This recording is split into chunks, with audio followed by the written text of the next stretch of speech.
Assalamualaikum warahmatullahi wabarakatuh. Hamdan wa syukran lillah amma ba'du. Puji dan syukur marilah kita panjatkan kepada Allah. Shalawat beserta salam, semoga selalu salamnya tercurah limpahkan ke baginda alam, yakni Habibana wa Nabiyana Nabi Muhammad sallallahu alaihi wasallam. Ibu dosen yang kami hormati dan teman-teman seperjuangan yang kami banggakan. Perkenalkan, kami dari kelompok 4 izin mempresentasikan mata kuliah kurikulum pembelajaran dan sebuah tema prinsip-prinsip pengembangan kurikulum. Saya Ulfa Anwarzan sebagai moderator sekaligus pemateri ketiga dan dibantu oleh rekan-rekan, ada Siti Istiqomah sebagai pemateri pertama dan Ibu Enok sebagai pemateri kedua. Saya pemateri ke-1, Siti Istiqomah, akan menyampaikan tentang pengertian dan macam-macam prinsip pengembangan kurikulum. Nah, pengertian prinsip-prinsip pengembangan dan kurikulum yaitu secara grafikal, prinsip berarti asas, dasar, keyakinan, dan pendirian. Kata prinsip menunjukkan pada suatu hal yang sangat penting, mendasar, harus diperhatikan, memiliki sifat mengatur dan mengarahkan, serta sesuatu yang biasa selalu ada atau terjadi pada situasi dan kondisi yang serupa. Prinsip memiliki fungsi yang sangat penting dalam kaitannya dengan keberadaan sesuatu. Melalui suatu prinsip, orang biasanya menjadikan suatu itu lebih efektif dan efisien. Prinsip juga mencerminkan hakikat yang dikandung oleh sesuatu dan bersifat mengatur yang aturannya harus diikuti untuk mencapai tujuan secara benar. Macam-macam prinsip pengembangan kurikulum yaitu ada dua, satu prinsip secara umum dan kedua prinsip secara khusus. Nah, prinsip yang secara umum menurut Omar Hamalik 2014 terdapat 8 prinsip, yaitu A. Pengembangan berorientasi pada tujuan, merupakan penjabaran dan upaya untuk mencapai tujuan suatu dan jenjang pendidikan tertentu. B. Prinsip relevans atau kesesuaian, meliputi tujuan, isi, dan sistem penyampaian yang harus relevan dan atau sesuai dengan kebutuhan dan keadaan masyarakat, tingkat perkembangan dan kebutuhan siswa, serta serasi dengan perkembangan ilmu pengetahuan dan teknologi. C. Prinsip efisiensi dan efektivitas,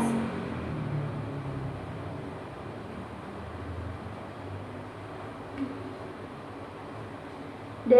Prinsip fleksibilitas atau keluasan, artinya kurikulum yang luas mudah disesuaikan, diubah, dilengkapi atau dikurangi berdasarkan tuntutan dan keadaan, ekosistem dan kemampuan setempat, jadi tidak statis atau kaku. C. Prinsip berkesinambungan,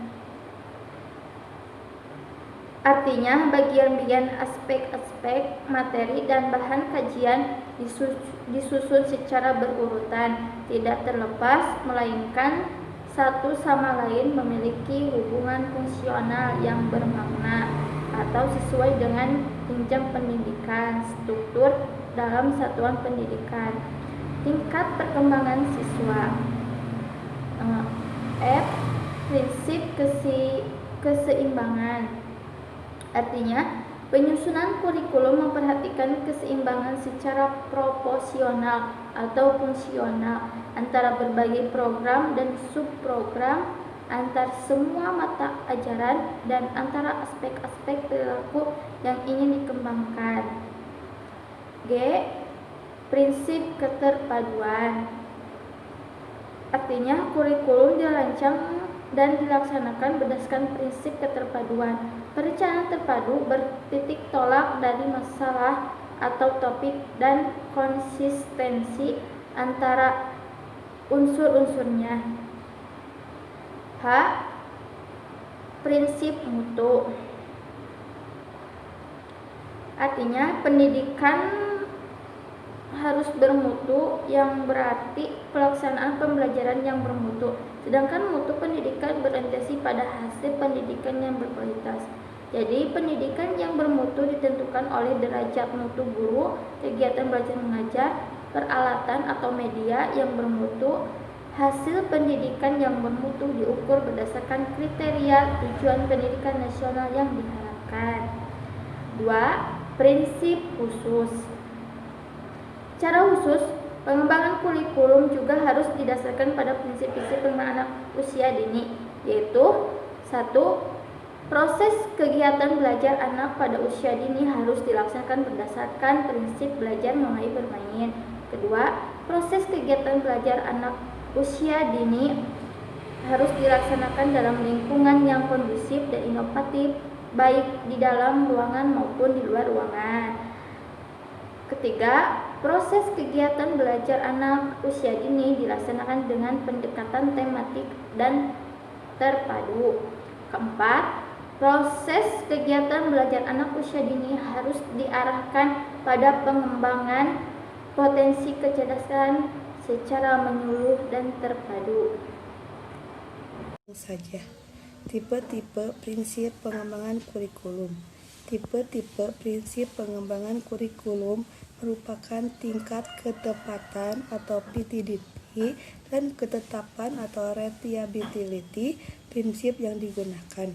Terdapat data, fakta, konsep, dan prinsip yang tingkat kepercayaannya tidak diragukan lagi karena sudah dibuktikan secara empiris melalui suatu penelitian yang berulang-ulang, sehingga prinsip-prinsip pengembangan kurikulum dapat diklasifikasikan menjadi 3 tipe prinsip, yaitu 1. Anggapan kebenaran utuh atau menyeluruh.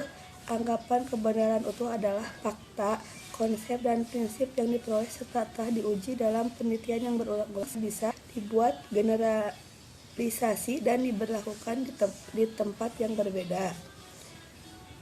Tipe prinsip ini sudah diyakini oleh orang-orang yang terlibat dalam pengembangan kurikulum. 2. Anggapan kebenaran parsial. Anggapan kebenaran parsial yaitu suatu fakta, konsep, dan prinsip yang sudah terbukti efektif dalam banyak kasus, tetapi sifatnya masih belum bisa digeneralisasikan. Namun anggapan tersebut dianggap baik dan bermanfaat, maka tipe prinsip ini bisa dibenarkan. Anggapan kebenaran ini masih memerlukan pembuktian atau hipotesis yang sifatnya tentatif atau masih belum pasti. Prinsip ini muncul dari hasil deliberasi dan pemikiran akal sehat. 3. Anggapan kebenaran yang masih memerlukan pembuktian. Sama halnya dengan prinsip tipe kebenaran parsial, prinsip tipe hipotesis juga masih memungkinkan adanya tantangan atau kritikan dalam penggunaannya, karena prinsip ini masih memerlukannya yang efektif dan efisien. Pada dasarnya, ketiga jenis tipe prinsip ini bisa digunakan karena prinsip-prinsip ini sangat tergantung pada perspektif para pengembang kurikulum tentang kurikulum tersebut. Baiklah, untuk pemateri ketiga yang akan disampaikan oleh saya sendiri. Macam-macam prinsip pengembangan kurikulum. Prinsip-prinsip yang akan digunakan dalam kegiatan pengembangan kurikulum pada dasarnya merupakan kaidah-kaidah atau hukum yang akan menjiwai suatu kurikulum itu sendiri. Dalam pengembangan kurikulum dapat menggunakan prinsip-prinsip yang telah berkembang dalam kehidupan sehari-hari atau justru menciptakan sendiri prinsip-prinsip baru. Oleh karena itu, dalam implementasi kurikulum di suatu lembaga pendidikan sangat mungkin terjadi penggunaan prinsip-prinsip yang berbeda dengan kurikulum yang digunakan di lembaga pendidikan lainnya, sehingga akan ditemukan banyak sekali prinsip-prinsip yang digunakan dalam suatu pengembangan kurikulum. Sedangkan Asep Heri Hernawan dan kawan-kawan mengemukakan ada 5 prinsip dalam pengembangan kurikulum. yaitu satu, prinsip relevansi. Secara internal, bahwa kurikulum memiliki relevansi di antara komponen-komponen kurikulum seperti tujuan, bahan, strategi, organisasi, dan evaluasi. Dua, prinsip fleksibilitas. Dalam pengembangan kurikulum mengusahakan agar yang dihasilkan memiliki sifat luas, lentur, dan fleksibel. Dan yang ketiga, prinsip kontinuitas. Adanya kesinambungan kurikulum baik secara vertikal maupun secara horizontal. Dan yang keempat, prinsip efisiensi. Mengusahakan agar dalam pengembangan kurikulum dapat mendayagunakan waktu, biaya, dan sumber-sumber lain yang ada secara optimal, cermat, dan tepat sehingga hasilnya memadai. Yang kelima, prinsip efektivitas.